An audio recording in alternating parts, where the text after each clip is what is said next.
வணக்கம். செல்வகுமாரின் உழவனுக்கான வானிலை ஆய்வறிக்கை. வணக்கம். செல்வகுமாரின் அதிகாலை வானிலை ஆய்வறிக்கை. அதிகாரப்பூர்வ வானிலை அறிக்கைக்கு இந்திய வானிலை ஆராய்ச்சித்துறை அறிக்கையை பார்க்கவும். 2025 ஜூலை 12 சனிக்கிழமை அதிகாலை நிலவர வானிலை பதிவு. நேற்றைக்கு எதிர்பார்த்தது போலவே தமிழ்நாட்டிலே நேற்று முன்தினத்தை விட மழைப்பொழிவு பரவலானது.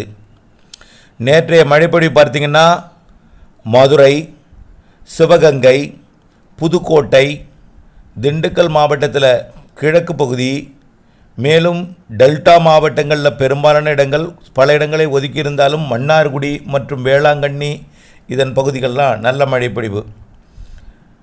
மன்னார்குடி மற்றும் நாகப்பட்டினம் மாவட்டம் 4 வேதபதி இந்த பகுதி எல்லாமே. அதே போல் மயிலாடுதுறை மாவட்டத்திலையும் நல்ல மழை, அரியலூர் மாவட்டத்திலையும் நல்ல மழை. அடுத்தபடியாக பார்த்தீங்கன்னா கடலூர் மாவட்டம், திருவண்ணாமலை மாவட்டம் என்று இறுதியில் வேலூர், திருப்பத்தூர், காஞ்சிபுரம், செங்கல்பட்டு, சென்னை, திருவள்ளூர் இதெல்லாம் நல்ல மழைப்பொழிவை கொடுத்திருக்கிறது. பல இடங்களை ஒதுக்கியிருந்தாலும் நேற்று முன்தினத்தை விட இன்றைக்கு மழைப்பொழிவு பரவலாகும் என்றும் அதே போல் பரவலாகி இருக்கிறது. இன்றைக்கு அதை விட பரவலாகும். உச்சபட்ச மழைப்பொழிவு அடுத்த காற்று சுழற்சி வங்கக்கடலிலே தமிழ்நாட்டு கரைக்கு கிழக்கே வளிமண்டலத்திலே கடலுக்கு மேலே உருவாக போகிற காற்று சுழற்சி அது தீவிரமடைந்து வடக்கு ஆந்திர பிரதேசம், தெற்கு ஒடிசா பகுதியை நோக்கி நகர இருக்கிற காரணத்தினாலே 16, 17, 18 நல்ல மழைப்பொழிவு தமிழ்நாட்டிலே. தென்மேற்கு பருவமழையும் தீவிரமடையும். ஸ்லைட்டாக படிப்படியாக தமிழ்நாட்டின் மாலை இரவு இடிமழைப்பொழிவும் படிப்படியாக தீவிரமடையும். நேற்றைக்கு மழைப்பொழிவு பார்த்திங்கன்னா அரியலூர் மாவட்டம் சுத்தமல்லி அணையில் 5 சென்டிமீட்டர் மழை பொழிந்திருக்கு. மேலும் டீப்பலூர், ஜெயங்கொண்டமும் மழை தான். செங்கல்பட்டு மாவட்டத்தில் பார்த்திங்கன்னா கேளம்பாக்கத்தில் 22 மில்லிமீட்டர் மழை. மேலும் அந்த மாவட்டத்தில் பார்த்திங்கன்னா மதுராந்தகம் மற்றும் தாம்பரமும் மழை தான். சென்னையை பொறுத்த வரைக்கும் சென்னை சென்ட்ரல் 65 மில்லிமீட்டர் 6.5 சென்டிமீட்டர் மழை பொழிஞ்சிருக்கு. கொரட்டூர், விம்கோ நகர், ஐஸ் ஹவுஸ் மற்றும் பாரிஸ், மாதவரம் மற்றும் காசிமேடு, பெரம்பூர் கார்ப்பரேஷன் பார்க் மற்றும் Sholinganallur, Ennore, Uthandi, Tondiarpet, Nungambakkam, city hospital Tondiarpet, Chennai collectorate, மேலும் பல்வேறு இடங்களில் 2 சென்டிமீட்டருக்கு மேலே இன்னும் பெரிய லெவலே பட்டியல் இருக்கிறது. 6 சென்டிமீட்டர் வரைக்கும் அதிகபட்சமாக 5 சென்டிமீட்டர்லேயே ஒரு 5 இடங்களில் 6 இடங்களில் மழை பொழிந்திருக்கிறது சென்னையை பொறுத்த வரைக்கும். அடுத்தபடியாக பார்த்திங்கன்னா பல்வேறு மாவட்டங்களில் ஈரோடு மாவட்டம் பார்த்திங்கன்னா பெருந்துறையில் 18 மில்லிமீட்டர், ஈரோடு 11 மில்லிமீட்டர், குண்டேரி பள்ளம், வரட்டு பள்ளத்துலேயும் மழை தான். அடுத்தபடியாக பார்த்திங்கன்னா கன்னியாகுமரி மாவட்டத்திலையும் மாம்பழத்துளையாறு, பாலமூர், மேலும் ஆனைக்கிடங்கு மழை தான். கிருஷ்ணகிரி மாவட்டத்தில் கிருஷ்ணகிரி ஒசூர் மழை. அடுத்தபடியாக நாமக்கல் மாவட்டம் சேந்தமங்கலம், திருச்செங்கோடு மழை. நீலகிரி மாவட்டத்தில் அளக்கரை எஸ்டேட் மற்றும் குன்னூர், கோத்தகிரி, அடர் எஸ்டேட், கூடலூர் பஜார், தேவாலா, அப்பர் கூடலூர் எல்லாமே மழை தான். அடுத்தபடியாக புதுக்கோட்டை மாவட்டம் மீமிசல்ல 19 மில்லிமீட்டர் மழை. ஆவுடையார் கோவில், அறந்தாங்கி, திருமயம், கீழ்நிலை, மணமேல்குடி, ஆலங்குடி, மேலும் கரம்பக்குடி. ஆலங்குடி, கரம்பக்குடியெல்லாம் சும்மா லேசான மழை தான். ஆனால் அதிக மழை மணமேல்குடி, ஆவுடையார் கோவில், அறந்தாங்கி இந்த பகுதியில் நல்ல மழை பொழிவு பொழிந்திருக்கிறது. அடுத்தபடினா ராணிப்பேட்டை மாவட்டம் காவேரி பாக்கம் 32 மில்லிமீட்டர், வாலாஜா, பணப்பாக்கம், ஆற்காடு, அரக்கோணம் எல்லாம் நல்ல மழை பொழிவை பொழிந்திருக்கு. சேலம் மாவட்டத்தில் எடப்பாடி, சங்கரதுக்கு, ஓமலூர்.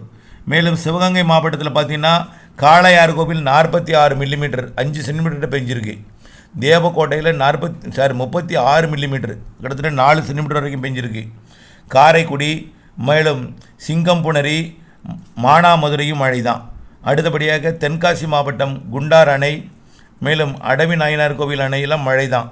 அடுத்தது தஞ்சாவூர் மாவட்டம் மஞ்சளாறு 24 மில்லிமீட்டர், லோயர் அணைக்கட்டு, நெய்வாசல் தென்பாதி, மேலும் திருவிடைமருதூர், கும்பகோணம், வெட்டிக்காடு இங்கெல்லாம் மழை.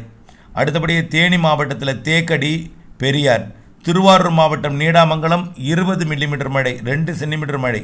திருத்துறைப்பூண்டி தாலுக்கா அலுவலகம், மன்னார்குடியும் மழை தான். மன்னார்குடியில் குறைவான மழை. அடுத்தபடியாக பார்த்தீங்கன்னா திருவண்ணாமலை மாவட்டம் கலசப்பாக்கம் 33 மில்லிமீட்டர், செங்கம் 20 மில்லிமீட்டர், வேம்பாக்கம், செய்யார், ஜமுனாமாத்தூர் மற்றும் திருவண்ணாமலையும் மழை தான். அடுத்தபடியாக பார்த்தீங்கன்னா விழுப்புரம் மாவட்டம் முண்டியம்பாக்கம் மழை, விருதுநகர் மாவட்டம் திருச்சுழி 30 மில்லிமீட்டர் மழை. நம்ம விருதுநகர் மாவட்டத்தில் நேற்றே மழை பெய்து விட்டது. திருச்சுழியில் 30 மில்லிமீட்டர், 3 சென்டிமீட்டர் மழை.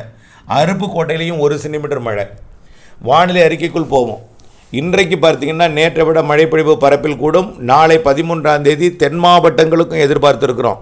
ஏற்கனவே நேற்றைக்கு விருதுநகர் மாவட்டம் திருச்சுழியில் பெய்திருக்கிற காரணத்தினால இன்றைக்கே தென் மாவட்டங்களில் மழை இருக்குது. நாளை உறுதியாக இருக்குது.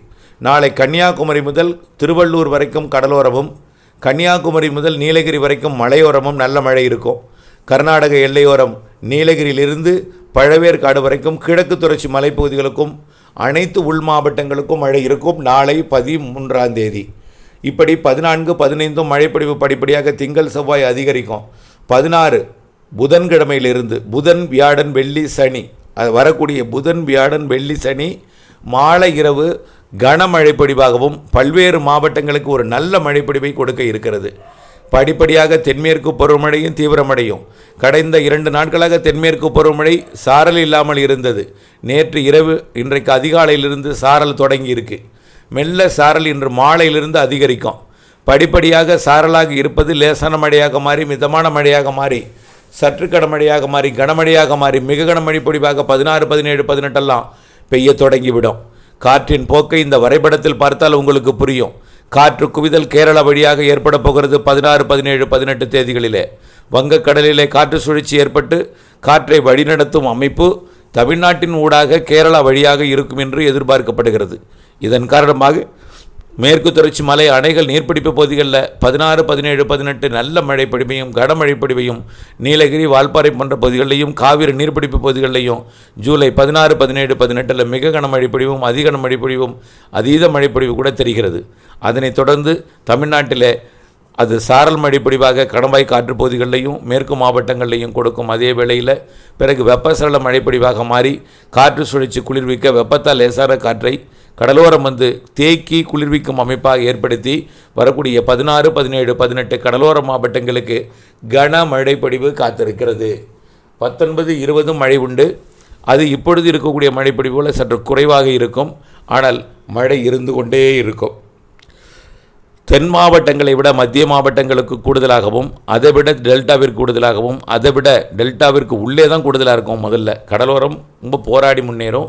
அடுத்தபடியாக டெல்டாவின் வடக்கு பகுதியில் நல்ல மழை இருக்கும். டெல்டாவின் வடக்கு பகுதி தொடங்கி திருவள்ளூர் மாவட்டம் வரைக்கும் கனமழை இருக்குது. பெரும்பாலான நாட்கள் உள் மாவட்டங்களுக்கும் மழை உண்டு. வரக்கூடிய 19ஆம் தேதிக்கு பிறகு புதிய சுழற்சி அடுத்து உருவாகும். 22ஆம் தேதி வாக்கில் அது மாத இறுதி வரை அடுத்த சுற்றின் மழைப்பொழிவை கொடுக்கும். இப்படி ஆகஸ்டிலும் 3 நிகழ்வு உறுதியாக தெரிகிறது. 4 நிகழ்வுக்கும் வாய்ப்பு இருக்குது. ஆக நிகழ்வு எங்கிருந்தாலும் மழைப்பொழிவு காற்று குவிதல் எங்கே இருக்கிறதோ அங்கே தான் மழைப்பொழிவு. அதன் அடிப்படையில் தமிழ்நாட்டில் தென்மேற்கு பருவமழை மேற்கு தொடர்ச்சி மலையிலும் தீவிரமாக இருக்கும்.